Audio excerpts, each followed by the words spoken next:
ុំប្របាក់ចិត្តពេកអីព្រោះគ្មានអ្វី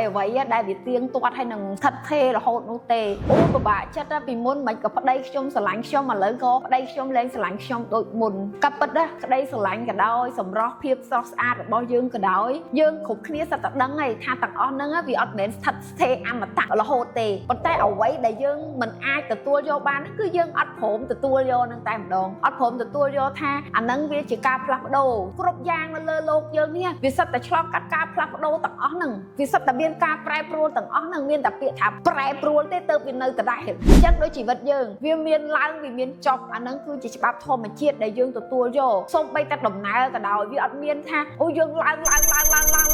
ងរហូតអញ្ចឹងទេធម្មតាពេលដែលឡើងហើយវាក៏នៅត្រឹងហើយក៏វាមានចុះហើយក៏វាត្រូវតែឡើងវិញអញ្ចឹងខ្ញុំឃើញថាបងប្អូនខ្លះពិបាកចិត្តពិបាកចិត្តហ្នឹងគឺពិបាកចិត្តដែលយើងមិនព្រមលែងអតីតកាលដែលយើងប្រៀបធៀបនៅអ្វីដែលយើងមានពិបាកចិត្តកាលពីមុនសុខភាពខ្ញុំល្អដូចរាល់ថ្ងៃហ្នឹងឯងពីមុនខ្ញុំមិនដែលឈឺទេពិបាកចិត្តកាលពីមុនរលួយបានច្រើន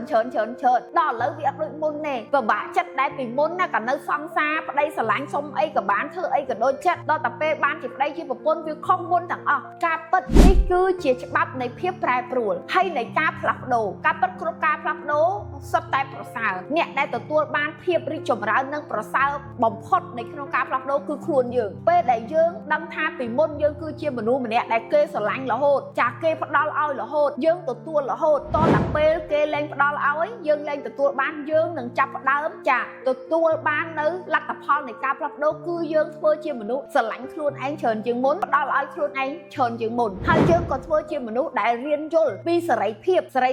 សម្រាប់អ្នកដទៃចាសេរីភាពចំពោះខ្លួនឯងដែរអញ្ចឹងកុំពិបាកចិត្តពេកនៅលើโลกនេះគឺអ្វីវាសុទ្ធតែប្រែប្រួលចាតែយើងទទួលស្គាល់ថាគ្រប់ការប្រែប្រួលគឺយើងទទួលបានមេរៀនហើយនឹងបានឡើង level ឬក៏ឡើងគេហៅថាឡើងថ្នាក់ណាចាយើងនឹងបានរៀនសូត្រកាន់តែច្រើនយើងនឹងបានឲ្យខ្លួនយើងនឹងអភិវឌ្ឍកាន់តែច្រើនមិនមែនមានតែយើងម្នាក់ពិបាកចិត្តរឿងវាមិនសមបំណងរឿងមិនដូចពីមុនទេមនុស្សណាក៏ធ្លាប់ដែរតែបើយើងបដូរការគិតបន្តិចថាគ្រប់ការផ្លាស់ប្ដូរគឺឲ្យយើងនឹងឡើងថ្នាក់ថ្មីចាឲ្យយើងស្គាល់នៅអ្វីដែលថ្មីជាងពីមុន